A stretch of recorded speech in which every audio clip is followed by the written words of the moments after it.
हरे कृष्णा। दोस्तों, भगवान कृष्ण के हमने कहीं किस्से और कहानियाँ सुनी हैं, पर आज जो कहानी मैं आपको सुनाने जा रहा हूँ वो शायद आपने कभी नहीं सुनी होगी। जैसा कि हम सब जानते हैं, भगवान कृष्ण को भगवान विष्णु का अवतार माना जाता है। जब जब इस धरती पर अधर्म की वृद्धि होती है, तब तक स्वयं भगवान धरती पर अवतार लेते हैं और अधर्म का नाश करके धर्म की स्थापना करते हैं। भगवान विष्णु ने 10 बार धरती पर अवतार लिया है और अधर्म का नाश करके धर्म की स्थापना करी है।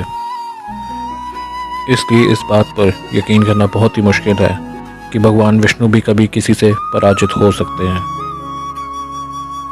लेकिन ये जानकर आपको हैरानी होगी कि भगवान कृष्ण अवतार के समय एक बार नारायण को भी पराजय का मुंह देखना पड़ा था। तो आज मैं आपको वो कहानी सुनाता हूँ जिससे आपको पता चलेगा कि भगवान कृष्ण का एक नाम रणछोड़ भी था। रणछोड़, जिसका तात्पर्य होता है वह व्यक्ति जो रणभूमि छोड़ के भाग जाता है। इस कहानी के लिए इस वीडियो को अंत तक देखें।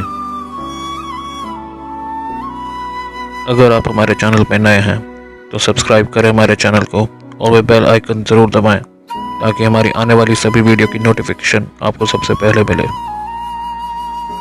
हमारी पुरानी कथाओं के अनुसार जब भगवान कृष्ण ने कंस का वध किया था, तभी से मगध नरेश जरासंध भगवान कृष्ण से जलने लगा था और वह रोज यही सोचता था कि कब किस तरह वो भगवान कृष्ण का वध कर सके, क्योंकि उसकी पुत्री कंस की पत्नी थी और उससे ये बात बर्दाश्त नहीं हो पा रही थी कि कैसे कोई उसकी पुत्री को विधवा कर सकता है।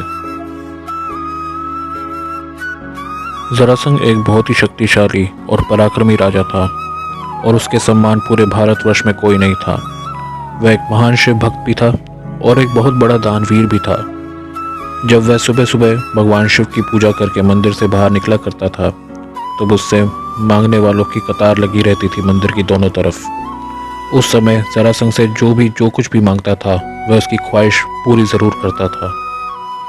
इसके अलावा भगवान शिव की उस पर असीम कृपा थी, जिस कारण उससे कोई लड़ने की सोचता भी नहीं था।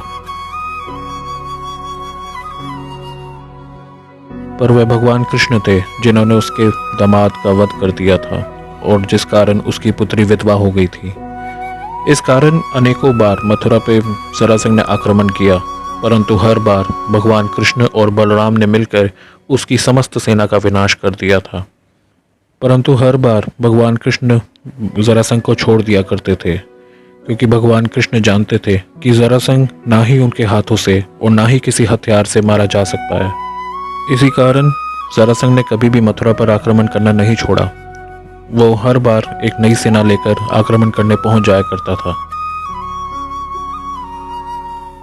अंत में भगवान कृष्ण ने समस्त मथुरा वासियों के साथ द्वारका में समुद्र के बीचों बीच बसने की योजना बनाई।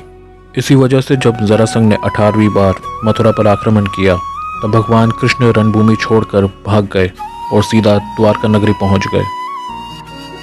तब भगवान कृष्ण ने समुद्र देव को आदेश दिया कि वह अपने भीतर कुछ योजन भूमि दे, जिससे वह समस्त मथुरा वासियों को वहां बसा सके, क्योंकि सागर के बीचों बीच जरासंध नहीं पहुंच सकता था। इसी वजह से भगवान कृष्ण ने समस्त मथुरा वासियों को रातों रात द्वारका पहुंचा दिया था और स्वयं भी वहीं बस गए थे।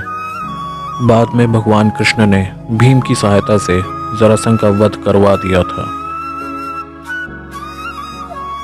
क्योंकि जब भगवान कृष्ण जरासंध के साथ हुए युद्ध में रणभूमि छोड़कर भाग गए थे, इसलिए उनका एक नाम रणछोड़ भी पड़ गया था।